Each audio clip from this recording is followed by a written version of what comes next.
Denies him at the rim. Block number 5 for the Pacers center. Oh, what a play. Rangers out of their own zone. Nash up the right side, puts on the break, sends it to the front, score! Chris Kreider, the overtime hero, and the Rangers live to play another day. There will be a Game 5 Saturday in Boston.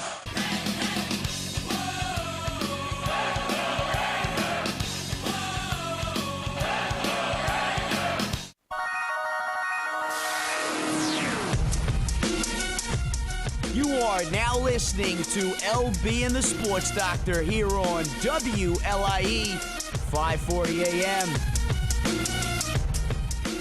The newest sports radio show out on Long Island. LB and the Sports Doctor. WLIE 540 AM. All right, here we go, New York.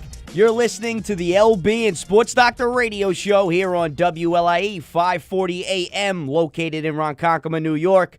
Rick Jones working the boards for us tonight. Like always, I'm your host, Chris Burrell, also known as the Sports Doctor, and I'm here with my co-host, LB. Sports Doctor, what's going on? Rocking and rolling, kid. Rick, beautiful opening, man. Absolutely. Good job. Great I job love it. by Rick Jones. I mean, I almost had a heart attack when I heard the Mello block because I'm still having nightmares about that game. Number to call, 631-955-5400. It's the LB and Sports Doctor radio show kicking off. The Rangers survive elimination last night in a 4-3 overtime win over the Bruins in Game 4. Chris Kreider with the game winner in overtime. The Yankees have a weekend series with the Tampa Bay Rays before the Subway Series coming up next week versus the Mets. Tonight's starters, David Phelps, will go against Roberto Hernandez of the Rays, and the Yankees tonight lighting up Hernandez up 8-0 as it is right now. And the red-hot Mets, they're home this weekend to the division leaders, the Atlanta Braves, tonight on the Hill. Jeremy Hefner will face Braves Chris Medlin as the NBA playoffs continue. Game 2 tonight between the Heat and Pacers after LeBron James' game-winning layup in overtime in Game 1. Ooh. And in the NHL playoffs, Game 5 tonight between the Penguins and Senators. Penguins looking to send the Senators home tonight. They're up 3-1 in that series. But of course, we have to start tonight's show off with the Blue Shirts, the New York Rangers, this hockey team that plays in Madison Square Garden. They avoid elimination last night, like I stated before. Chris Kreider gets the game winner in overtime. The assist by Rick Nash.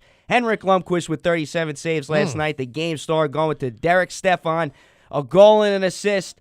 But the highest paid player for the Rangers, $12 million a year, that would be Brad Richards. He got a healthy scratch from head coach John Tortorella last night. That was some big news yesterday. But the Rangers, they looked dead for almost a period and a half. They were down 2-0 early in the second period, and they caught a break.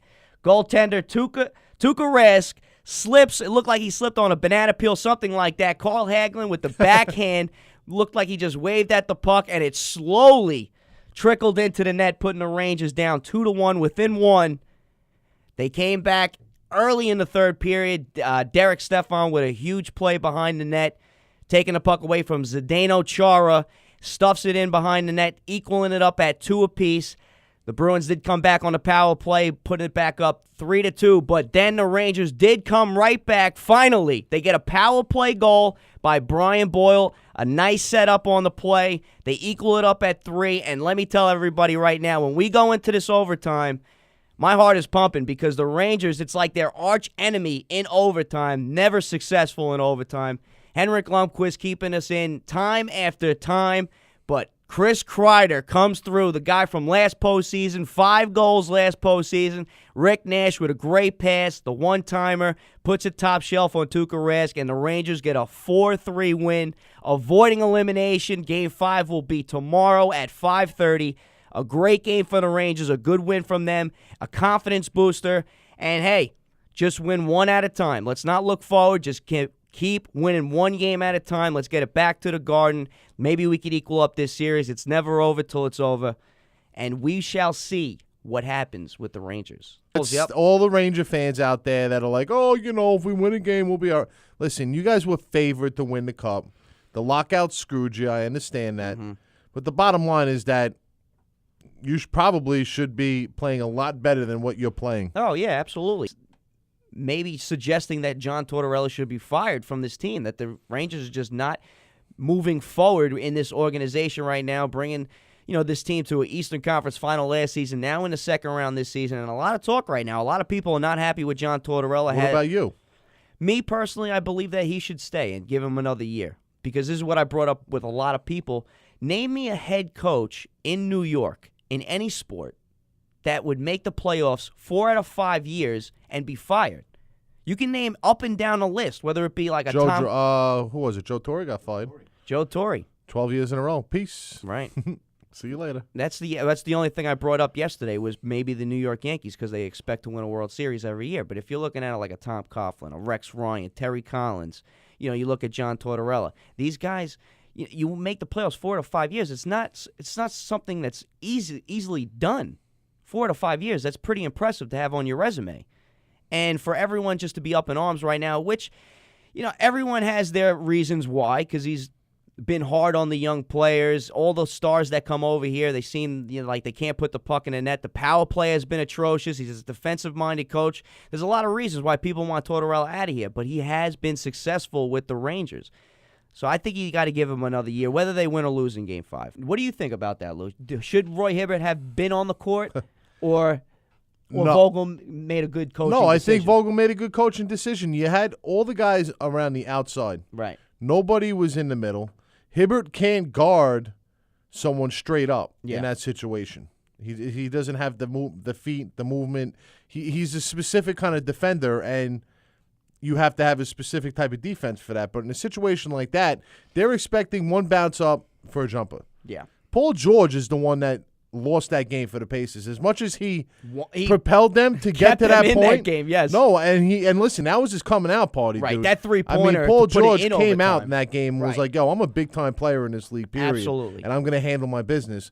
But you cannot overplay that ball on LeBron James. He's too big. He's too strong. You're not going to get there. Right. You understand? Yeah, 2 You're not seconds gonna left get on there. the clock. And at that point, the rotations aren't there because the defense is stretched out. So that's what he's going to have is a clear lane to the hoop. Right. Spoelstra didn't draw it up like that. He was expecting them to go up for a jumper. Right. Paul George went for the steal, and LeBron was like, oh, okay, one dribbling up. Right, overran the Done. play. Yeah, that's it. I don't know, maybe if Paul George thought that he had someone behind him, Yeah. that someone was helping, but the whole point that you're taught from a little kid is stay between your man and the basket. Right. That's where you have to stay. Here's my question for you. Roy Hibbert is one of the best defensive players on that team. Obviously, he guards under the hoop very well.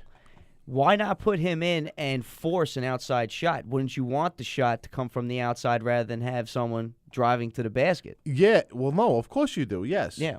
But the problem is if Roy Hibbert is standing in the middle of the key and his guy's at the three-point line, Right. that's a problem. Well, Bosch They would have called- been his man. I'm just saying Right. it's a problem either way if they get the ball to Bosch for an open jumper. Other one I hear people, well, why wouldn't you put two guys on LeBron right away and have nobody guarding the ball? Then you leave a guy like Ray Allen open, shoots the ball for 3. Exactly. I'm a big believer. You always put somebody on the ball. Yeah. Because if you remember the game, Derek Fisher versus the Spurs, Right. Gary Payton had nobody on him, and he was able to make a perfect pass to Derek Fisher for him to get that shot off. Yeah. Whether it went in, obviously, but even if it didn't go in, you're still giving someone, an NBA player, a clear vision to make a pass, which he's going to be able to do. Knicks knocked out of the playoffs. The Rangers 1 game away from elimination. The focus now turns to baseball, and the Yankees going in today a game up in the AL East, 28-18. They got a weekend series with the Tampa Bay Rays. David Phelps tonight versus Roberto Hernandez. Hernandez already knocked down that game. Last time I checked, the score was 8-0, so the Yankees are lighting it up tonight. 9-3 now. 9-3 now, okay. So this team Lighten it up. lighting it up. But Who they light up again today? Roberto Hernandez, who's 2-4 this season with like a 5-something ERA. He's not pitching too well. Well, now he's got like a 6 or a 7 ERA, right? Oh, yeah. Yeah, I saw Brett Gardner hit a 2-run home run. Travis Hafner had a double tonight. And again, Lyle Overbay. Yep. 3-0 count. Joe Girardi giving him the green light, hits a double off the wall scoring too. And that's exactly what I want to talk about because the backups continue to overachieve this year, man. Unbelievable. Lyle Overbay, Travis Hafner, and Vernon Wells. You can't say enough about these guys stepping in for the key guys on this team that are injured right now, still coming back from injury. But just a remarkable season right now. Yankees just getting timely hitting. Good bullpen, Mariano, this year, 17 for 17 in saves, getting good, solid starting pitching right now. Yankees, you could say they're overachieving right now, but they just do it year in and year out. People count them out. A lot of the talking heads on TV had the Yankees coming in last place, 4th or 5th in the division this year. And where are the Yankees sitting? Right back on top. They're there. I don't know how they're there, but they're there. Yeah. And I wasn't a believer of them, but now I am. They're really playing great baseball. I'm on the right bandwagon. I mean, listen, I'm always a Yankee fan. I shouldn't say I'm on the bandwagon, but Right. I was killing them early in the season. I thought that I thought it was a horrible deal, but Cashman, man, just came through, man, Making picking moves. these guys up. Yeah, man. Vernon Wells, that was a huge move. Lyle Yep. Overbay, who gets cut by the Red Sox. They bring him over here. He's performed well. And Travis Hafner, a guy who hasn't played in 2 years due to injury, now comes on, has something to prove to a lot of people in baseball, and he's really swinging the bat well right now for the Yankees. Absolutely, but the problem is that we got Tex Scherrer coming back. Mark Teixeira could be activated as soon as Thursday versus the Mets rehabbing from his torn wrist tendon. That should be something to look forward to.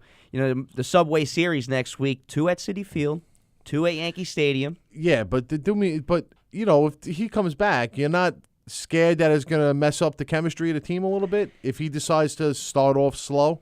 Absolutely. Yeah, no, You know, like, I feel like, it's definitely a factor if you look at, what it is, because if the guys that are playing right now continue to level at that they're playing at until these guys return, like a Jeter, A-Rod, Euclid, Teixeira should be back soon, but those 3 guys I just named, they're far away. They're like a month or 2 away from returning.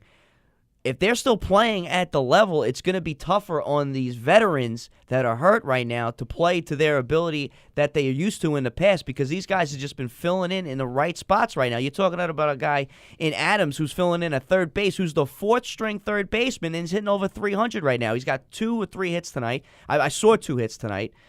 The guys are just filling in the spots. Jason Nix at shortstop. These guys just come in and they perform. They do exactly what they're asked. Not too much. They're not going out there and hitting home run after home run. Timely hitting, getting runners on base, hitting with men in scoring position. These guys, David Phelps comes in, and he's eating up innings right now. Ivan Nova, he just makes a return. Joe Girardi stating that he's not going to be in the rotation, but guys are just filling in. Guys get hurt, and guys just come in and fill in, and that's exactly what the Yankees are doing this season.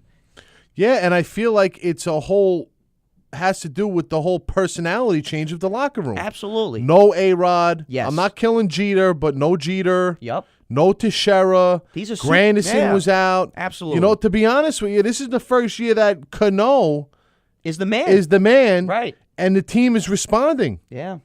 Yeah, absolutely. The team is responding. Vernon Wells, a guy who people killed over the years for his antics that he pulled on teams and how selfish he's been, he seems like he's pulling the locker room together. Yeah. It's a whole different thing going on. And when you start bringing these guys back, are they going to be able to adjust? Because Teixeira can go into slumps. Yes. Or Teixeira could be hitting well, but not getting a hit when we need him to get a hit. Right. Like with runners in scoring position or a big spot. Like, I'm confident in Lyle Overbay right now to come in and give me a hit if there's a guy in second with 1 out. And he's proved it this year. Or give me a fly ball if the guy's on third base. Right. Yes. Like, I'm confident. Sometimes I'm not confident Teixeira. No, or it's Granderson. True. High strikeouts. Or A-Rod. That's exactly why. Or A-Rod. When you have a situation where the team was basically playing for a 3-run home run every time. Yeah, you can't live and die by the home run. That's how it was last season, and that's what did them in the playoffs, is they were constantly trying to use the home run to make up for what they were lacking. Now these guys are just playing to play. See, this is where Girardi excels at the most, when he gets to play the small ball like this. Mm-hmm. Yes. And all these moves that he makes that people didn't, that always bashed him for over the. This is where it works out for him because now he has all the small ball players and he's managing like a National League manager. It's a great point, Lou. Yeah. Because, when he was with the Marlins, he almost won Coach of the Year with almost a bunch of nobodies. Yeah. And they almost made the playoffs that year. He doesn't have to satisfy anybody's ego. Right. There's no pressure on him. Right. If he sits Lyle Overbay, no one's going to get upset. Right. If he tells Vernon Wells to take a seat for a day, no one's going to get upset. Yeah. You understand? It's a whole different thing going on right now in that locker room, and I don't want to see people come back and ruin it. Right. But I'm not making the case that this Lyle Overbay is better than Teixeira. No. It's just a shame if we have to lose Lyle Overbay when Teixeira comes back. Listen, he's performing right now. I think he's got 7 or 8 home runs on the season. He's hitting .260, and he's got a good number of RBIs, probably the same numbers that Mark Teixeira would have anyway right now with the Yankees. So Lyle Overbay has filled in very well, but a great job. You can't say enough about the job that Joe Girardi has done this season with this, the roster that was put together and is in front of him right now with all the injuries, that with the big stars out of the lineup. Just a great job by Joe Girardi. Chemistry that's going on. Oh, so do I. I love the chemistry all. that's going on. I think once you get Derek Jeter back, too, that's one of the guys that's a leader, and he's not really a problem in the locker room. You don't really hear a lot about Derek Jeter causing controversy with the Yankees. I think once they get their captain back, I think all the pieces will come together. No one's really getting excited about Alex Rodriguez. I don't think that's the guy when he comes in, Right. Everyone's going to be like nuclear bomb exactly. going off. That's the team Like, chemistry that we're oh talking my about God. that we don't want being interrupted right now by Alex Exactly, Rodriguez. Kevin Youkilis, one of those team guys, hardworking, grind it out type of guys. I think that's a perfect guy for the locker room. That's Definitely another could guy I use him forgot at to third mention. base, yes. And just when we get these key guys back, Teixeira, Jeter, Youkilis, I think this team's just going to come together, honestly. The next ball team, that would be the New York Mets, Lou, and they have their own problems now. 10 games below 500, 17-27. David Wright and Murphy, they're hitting pretty well this year, 293, 302. But other than that, John Buck has cooled off after his hot start. But all the talk this week has been about Ike Davis, now hitting 147, 4 home runs, 9 RBIs, 49 strikeouts in only 149 at-bats. If you're listening right now, do you know what that means? 49 strikeouts. That's almost 50 strikeouts in 150 at-bats. If he had a 600 at-bat season, which is a regular season in the Major League, 600 at-bats, he would have close to 250 strikeouts at this pace. Unbelievable. Listen, I hate to say it, because I like him. Like, I've heard him on the radio and Right. interviews. He's a very confident kid. But right now, he's just a disgrace. He's playing There's terribly. really nothing else to say. He's a disgrace. If you're a Met fan, it's like, how do you deal with this team? Oh, it's so bad. I mean, to they're in the watch. mix tonight. They're 3-3, but I mean, honestly, what? Yeah.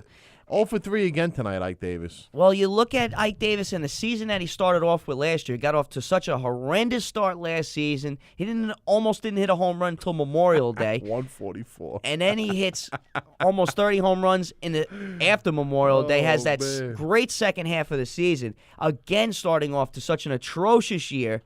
4 home runs this year, 9 RBIs, like I just said. 147. He just looks like he couldn't hit a beach ball right now. It's just terrible at the plate. Strikeout after strikeout. Met fans, they get excited when Ike Davis walks. The biggest disgrace right now for the Mets. I went over this stat with you before the show. This is All just right. piling on the Mets, man. Yeah, I'm sorry, Met fans, but I have to do this to you. The diamond in the rough, obviously, is Matt Harvey. One of the best young pitchers in the game, hands down right now. Matt Harvey is sensational this season, 5-0, 1.93 ERA. It can't get better than Matt Harvey this season. I don't think there's a pitcher out there pitching better than him right now. But the other 4, let's talk about the other 4. Dylan G., John Neese, Jeremy Hefner, and Sean Markham. Dylan G is 2-5, John Neese 3-5.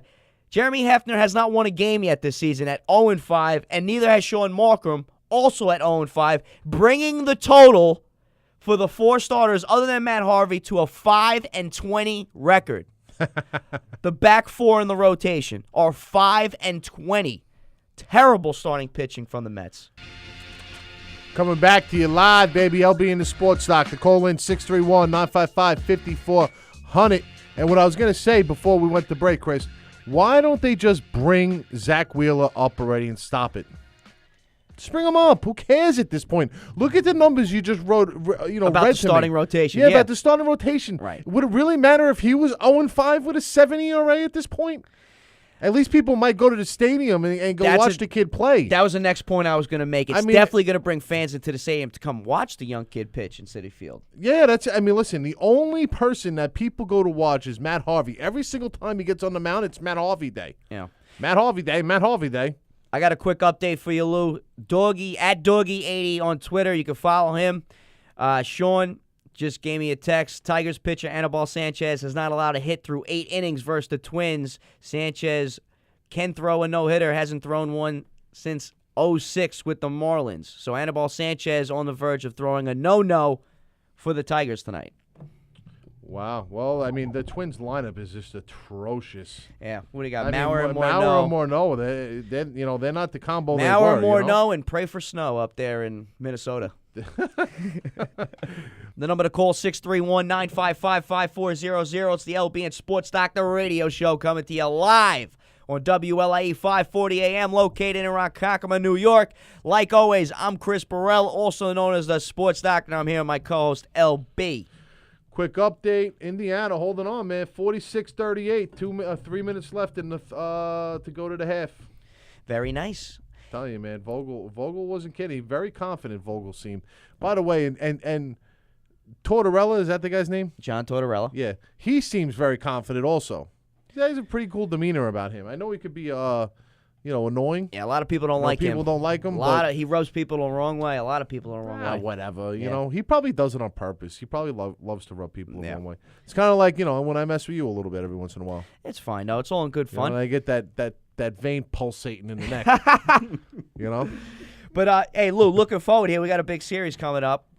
The Subway Series, Mets-Yankees next week. 2 at Citi Field, 2 at Yankee Stadium, and our board op over here, Rick Jones, says he's going to Tuesday's game, Matt Harvey versus Hiroki Kuroda. That's Matt what Harvey. I got a couple of phone calls out to a couple of people because I'm not paying a nickel to see a game at Citi Field. Right. I'm always comped. So if it pans out, I might I'm rain or shine, hell or high water, Right. I'm getting a ticket. Okay. Whether I pay for it or not, I'm going Tuesday. Wait, you because- just said, I will not pay to go to Citi Field. I know. And then all of a sudden, Hell 2 or high seconds water, later, I will be in that stadium. If I I will have be to there. pay for it, fine, I'll pay for it. Exactly. That's the point I was trying to make. That's going to be a good game, though. I'm gonna Matt try to- Harvey, Hiroki Kuroda. Exactly. Kuroda's Exactly. pitching phenomenal this He season. just Matt got whacked Harvey. the other night, though. Baltimore shellacked Well, him yeah, around 6-3. the He's park. due for a bad start, Lou. 6-3 now on the season. I understand. Yeah. Yeah, didn't he take one off the leg? Yeah. I just hope Line the Yankees drive off the calf. How sick would it be if the Yankees just came out and dropped like 6 runs on Harvey? Oh, real that quick? would be That'd be like his- devastating to a Met fan. That'd be like his third start in a row. Last 2 starts have not been Harvey stuff. Well, Harvey you like. know that guy. He should have been at least 7 or 8 and Oh, yeah, because absolutely. of the blown. He's the blown pitching a games. no-hitter. He's pitching a perfect game into the 8th inning. The Mets can't get him a win. He gets the no decision. They get the game winner by Mike Baxter in extra innings. That game I watched, I had to turn that game on when he's throwing the almost a perfect game. It's unbelievable to me. The Mets can't score runs for this guy. Uh-oh. Right? And I'm like, yo, Rick, that's a nice jag. He's like, oh, thanks, whatever. He's like, it's not mine, whatever it is. I'm like, oh, cool. I'm like, why does your license plate look like it's getting ripped off? Rick, you want to take it from there? I plead the 5th. Why? What's the matter? I didn't know you were going to bring this up, but since you're going to bring it up, and I just want to get something off my chest. If you ride a bicycle in New York City, can you please follow the traffic laws? In other words, go with the flow of traffic. You hit a guy on a bike, Rick? No, a person on a bike hit me, Oh. and that's why. He goes, And you know how that's- that happened? that's I my go, how? story, He and I'm goes, "A sticking to bicyclist." it. I'm going to be honest with you. I brought it up because these guys that ride bicycles are annoying. They don't care in the city. They get the city out here too. These guys, they're like grown men riding on bikes, like freaking out. Packs of 30, too. You Like saw, Lance Armstrong in the Tour and de I'm France. like, yo, back up, dude. Back up. Get away from the car. You know what I feel like doing sometimes to these opening guys? your door and just let Literally, him either run right opening into- my door or just like have a cigarette going and be like, oh, sorry. That's how close they get to your car. They're invasive. They're annoying. Oh, man. And when you pull up to a red light on a Sunday morning Right. Right. and there's 30 of them sitting there Okay. and they give you dirty looks when you're driving your car in the street where it's supposed to be driven and they're giving you dirty looks because you're trying to get past them, yo, I don't want to go 10 miles an hour, guys. I'm in a car. That's what you're supposed to be in the street, in a Hey, car. Kuroda Harvey will be Tuesday game 2. Phelps, Hefner, Thursday game 3. Sabathia and G game 4. Nice versus Nuno game 1, Monday night What are your guys' predictions for this Subway Series? Yankees sweeping? Are the Mets going to take a game, maybe that Harvey game versus Kuroda? Or are they actually going to make it a series, the Mets? I think the Harvey game the Mets get. The Mets get the Harvey game. Kuroda's been pitching well, and the Mets cannot score runs for him. I know. I just have a feeling Harvey's going to get it done for him. How do you feel, Rick? You might be going to this game on Tuesday. I think it's a Harvey win. It's a Harvey win for the Mets. But honestly, anything less than a complete game, then I give it to the Yanks. Wow. Well, we're going to go 3-1, dude. You think we're going to sweep? No, I was going to say 3-1 too, and if the Mets were going to win a game, it was going to be the Matt Harvey game. So I would have said the same thing. Probably 3-1. I think Matt Harvey against the Yankees, all of New York watching. Now this is going to be like the real main focus. If the Rangers lose tomorrow night, hockey will be done in New York. The Knicks are already done in New York, so basketball's over. Knicks and Nets are out. Islanders and Rangers are out. The main focus is baseball. You got the two New York teams playing each other. Best young pitcher in baseball going against the best pitcher for the Yankees. It's going to be definitely a must-watch Tuesday night. I think everyone's going to be watching that game. Yankees.